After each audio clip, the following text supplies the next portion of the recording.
The story you are about to hear was reported to us by CBS newsman William Keneally. It's based on his experiences when he served as a captain with the 8th Army Air Force, England. Now, from Hollywood, Romance.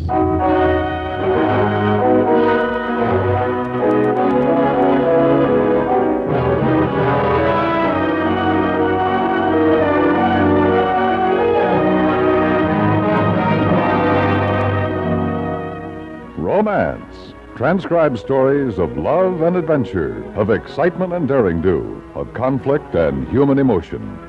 Today, an unusual drama of the aftermath of war as told by William Keneally. With Vic Perrin as Clint, we present The Mission.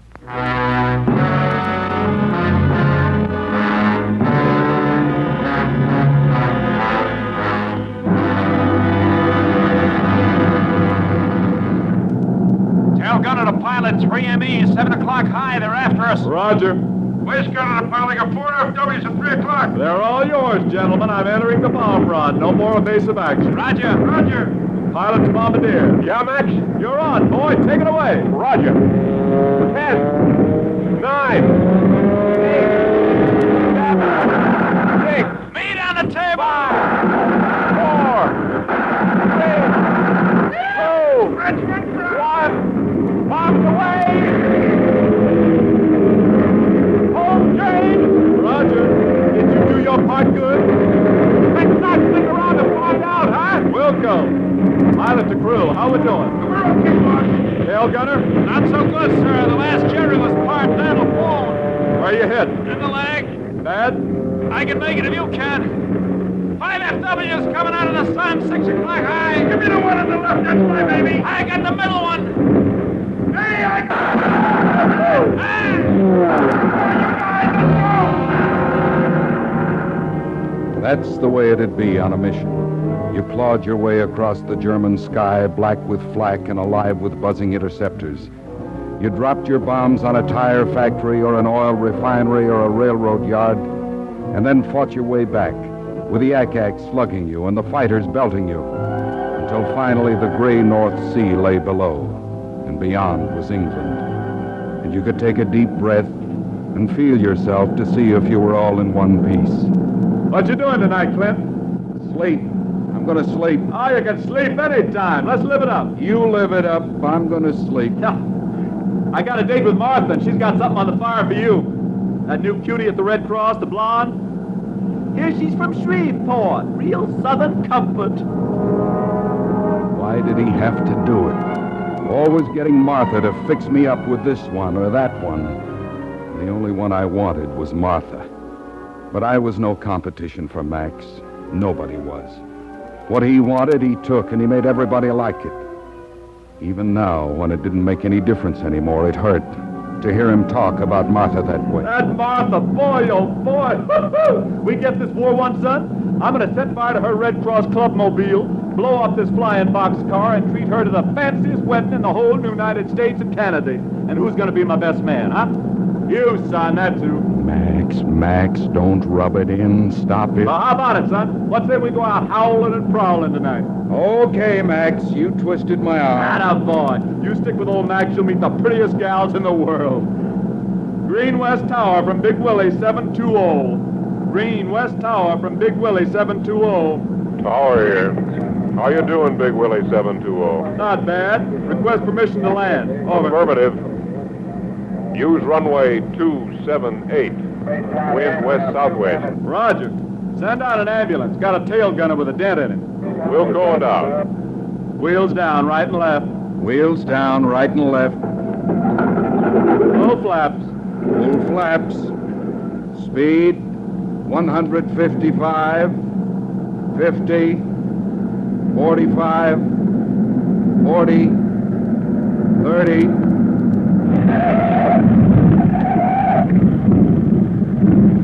Nice landing, Max.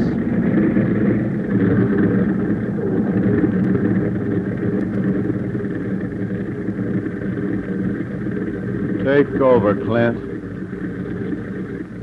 All of a sudden,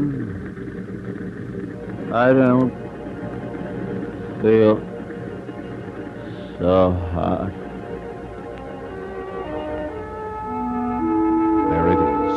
the signal, the sentence that ends each mission.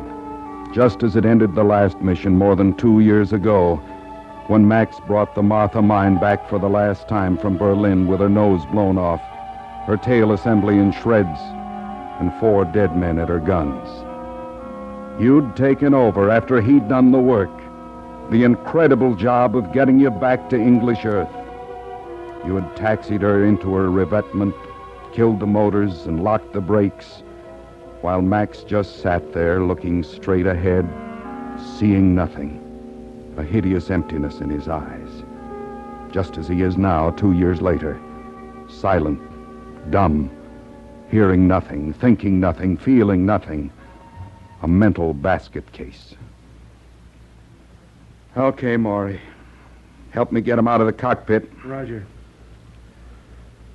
Well, Max, old boy, how we doing? Nothing, huh? No reaction? No. Angela, Yeah, Clint. rewind the tape recorders, will you? Yeah, sure thing. I'll get the projector, Clint. Okay, Fred, thanks. Let's go, Max. Let's get the combat report over. We got a date, son, remember? He doesn't remember anything. That's right. He doesn't remember anything.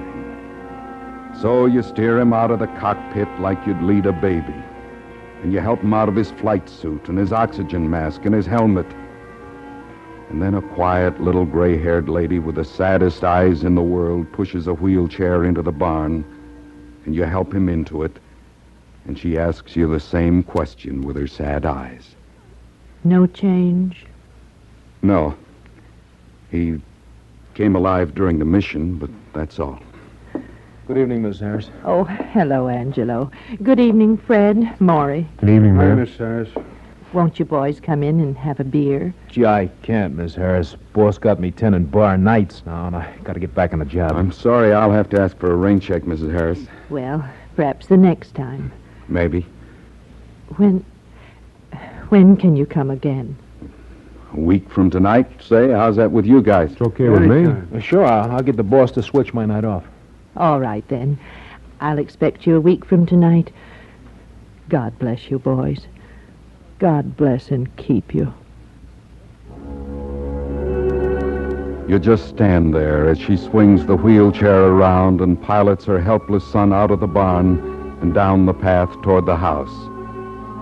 Then you go to work, for there are things to be done before you can drive back to town. Because this is 1947, and there hasn't been a real mission in more than 2 years. The tape recording of diving planes and bursting guns must be rewound for the next mission. The projector, which throws a picture of clouds and attacking enemy planes onto the cyclorama at the end of the barn, must be checked. And the plane itself, just a mock-up, a fake, but enough to give Max Harris the illusion of reality, enough to bring him fleetingly out of the black void in which he lives out his days. Crazy? Maybe. But you owe your life to Max, and so does Maury, who was the Martha Mine's navigator, and Angelo, who was her waist gunner.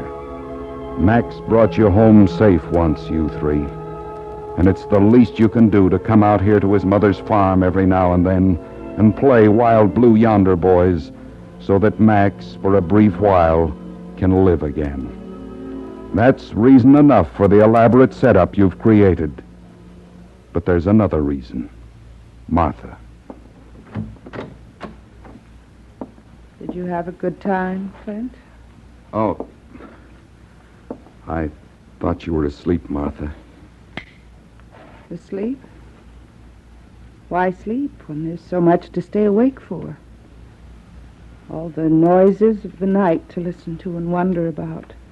And my husband to think about. Wonder where he's been since dinner time. Who he's with.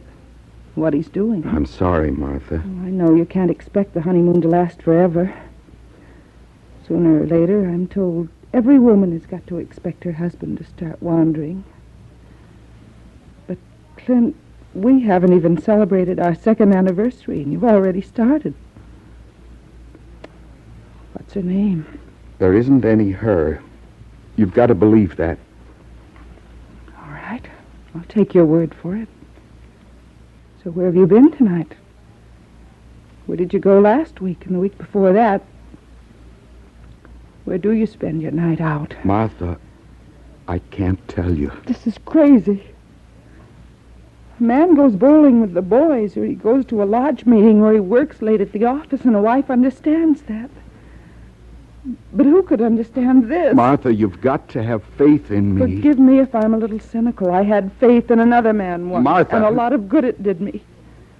He walked out without saying goodbye. Not even a farewell note, nothing. I explained to you at the time. Max received urgent orders transferring him to the 15th Air Force at Foggia. I know, but he could have written.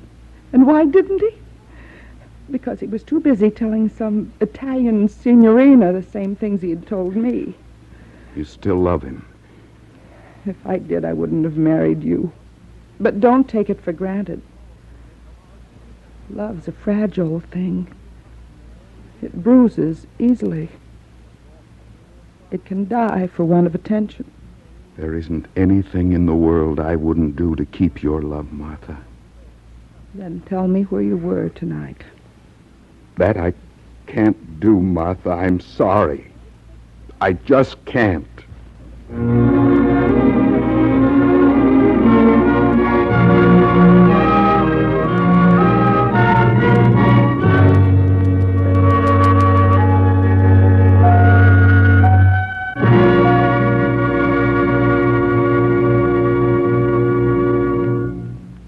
We'll return to romance in just a moment. What you don't pack in the attic can't start an attic fire. What you don't pile in a cellar corner can't take fire either. It's a good rule to clean up burnables. Don't let them accumulate where they might someday catch a spark. Fire prevention is far less costly than fire repairs. And now for the second act of Romance.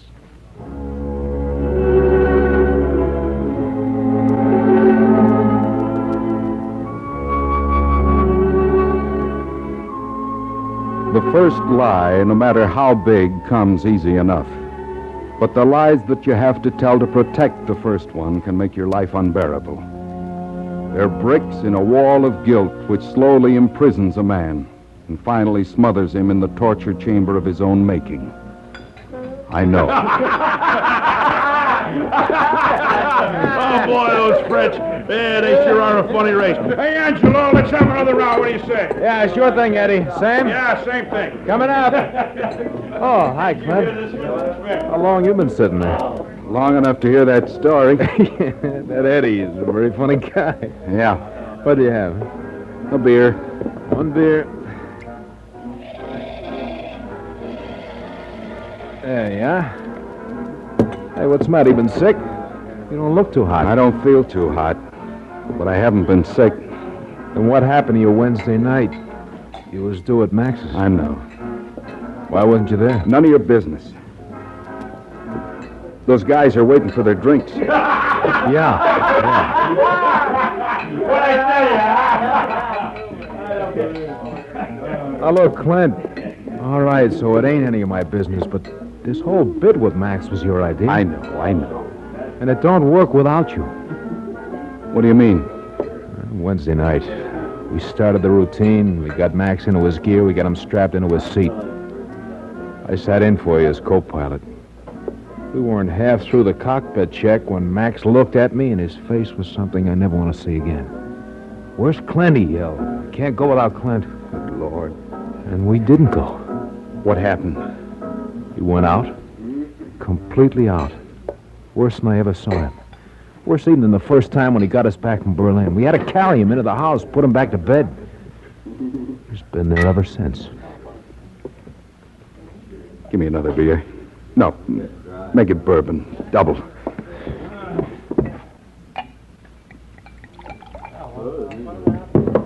Clint, we promised Max's mother we'd try again tomorrow night. You'll be there? I don't know. What kind of a heel are you? The worst kind, I guess. It ain't easy for Maury to get out there, or Frank. And I can think of more entertaining ways to spend my night off, but we do it, don't we? We do it because you talked us into it and because of the way we feel about Max. And we'll keep right on doing it, if it'll help him. But you? His best friend? What's the matter? You get bored or something? You just walk off just like that? I didn't walk off just like that. Well, you sure weren't there Wednesday. Angelo, Martha doesn't know about this.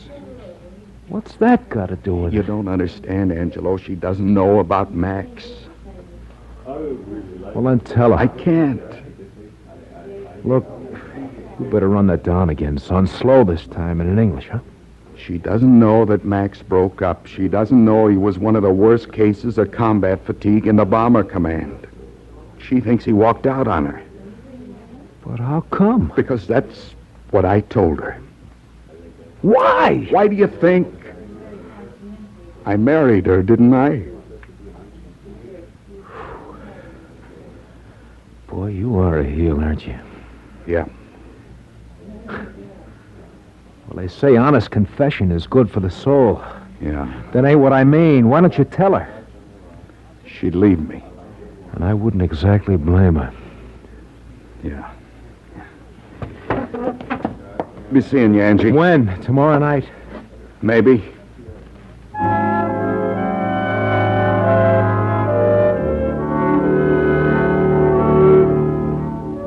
Honest confession's good for the soul. That's why there are priests and psychoanalysts. You have troubles, you talk them out, they disappear. That's the theory.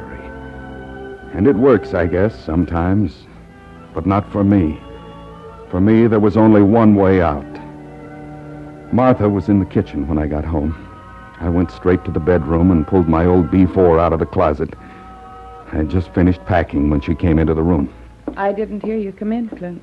You've been here long? Long enough. I'll put the steak on. I won't be here for dinner. Clint? What's that bag for? Where are you going? Martha, I've got something to tell you. What is it? I'm leaving. Why? What's the matter? What have I done? Nothing. I'm leaving because of what I've done. Clint, I don't deserve you, Martha. I got you under false pretenses. Our whole marriage is built on a lie. Martha, Max didn't walk out on you. He wasn't transferred to Foggia. what happened to him? He cracked up. Mentally, combat fatigue.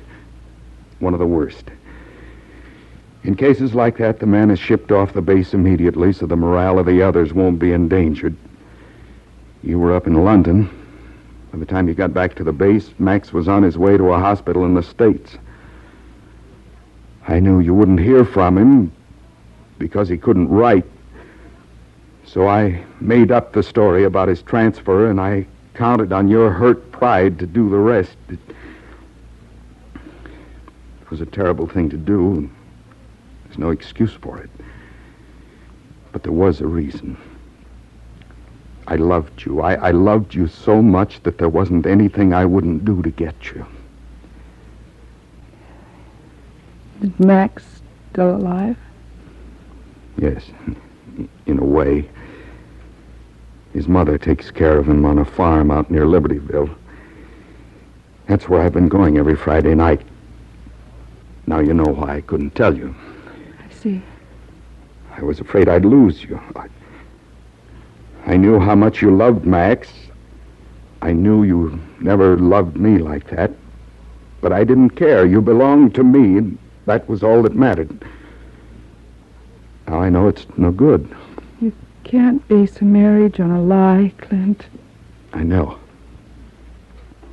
I know. That's why I'm leaving. Clint. Goodbye, my darling. Clint. No, Clint.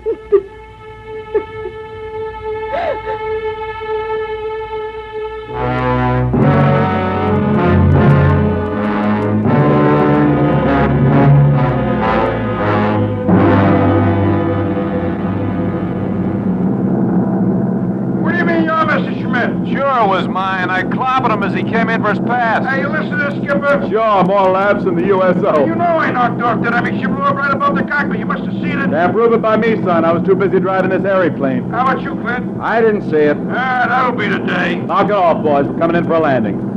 Big Willie, 702 to Green West Tower. Big Willie, 702 to Green West Tower. Over. Green West Tower to Big Willie 702. What can I do for you, old boy? Over. Request permission to land. Affirmative. Use runway 98. Wind gentle from east-southeast. Roger. You need the meat wagon? Not this trip, thanks. Over and out. Now, what you doing tonight, Clint? Nothing. Not a thing. No date? No date. Ha! I got Martha to fix you up with something if you'd like. I'd love it. Hey, how about that blonde from Shreveport? You like to go with that again? Blonde, brunette, anything. It doesn't make any difference anymore. Okay, son, you got yourself a deal. Lower landing gear. Lowering landing gear. Full flaps. Full flaps. Airspeed. 175. 70. 160. 55. 50. And we're down.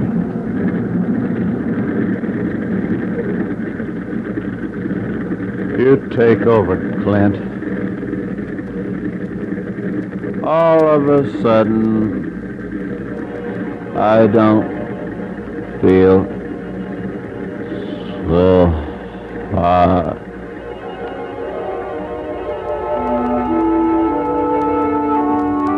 End of another mission. Guiding the skipper with a crippled mind out of the cockpit, peeling off his flying suit, while he stands quietly staring straight ahead, his vacant eyes seeing who knows what, his jaw slack, an ambulatory dead man. As you turn to lead your friend to his wheelchair, you stop, and your throat goes dry, and the flesh crawls up the back of your neck. Standing there, tears streaming down her cheeks, is Martha. Max. Max turns his head. The vacant eyes look at your wife, the look of a corpse. Then he turns away. There's been no recognition, none. And his mother leads him off. And you stand there shaking and chilled. And then suddenly it's all right. Martha's arms are around you and you're warm again, and her tear-wet cheek is against yours. Oh, my darling, I love you. I never knew until now how much I loved you. But I was here all the time. I heard everything. There are very few men who would go through that week after week. A hopeless, painful labor of love. He's my friend, Martha. And I'm your wife. Are you? Yes. Now and forever. What about Max? I'd like to help him. I still have my Red Cross uniform. I could be here with coffee and donuts when the mission's over, just like I used to be. Might give him a few more moments of life each week. It's worth trying. That way we could help Max. Together.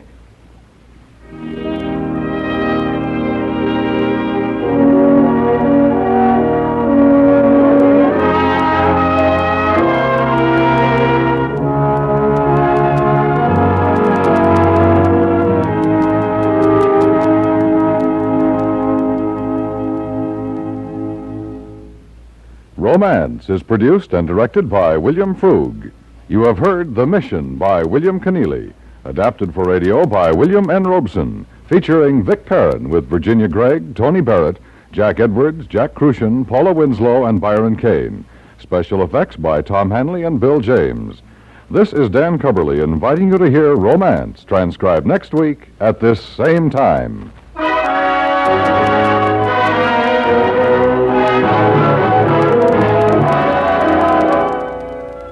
Edgar Bergen, Charlie McCarthy, Gary Crosby, Jack Kirkwood, Ray Noble's orchestra, and other assorted personalities, human and otherwise, will be here again tomorrow night on CBS Radio. Stay tuned now for Gunsmoke, which follows immediately over most of these same stations.